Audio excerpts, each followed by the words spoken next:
So Donna, why is this book so important, and why now?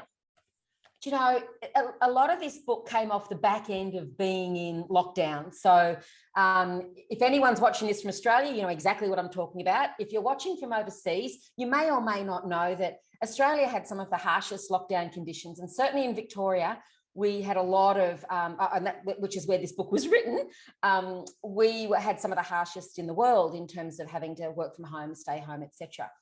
And I started hearing stories from people around this notion of what did you use your extra time for? Because a lot of us had an hour commute that we would usually do to get to our office or whatever. So we had an hour commute in the morning, hour commute in the afternoon, which let's say it's 2 hours a day that we got back. And so many people, when I said to them, what did you do with that time?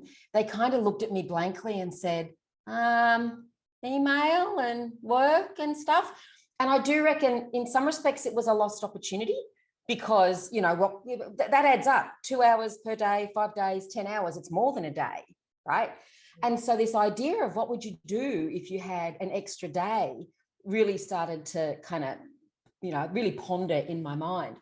And then the second aspect of it is in addition to that, people are also telling me, I'm out of control, I'm massively overwhelmed, I'm at risk of failing at the important things, and I'm just drowning and I just don't have any space.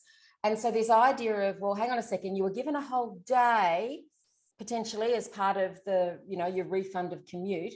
And then on the other hand, you're telling you're overwhelmed. So people need it. People are drowning in stuff.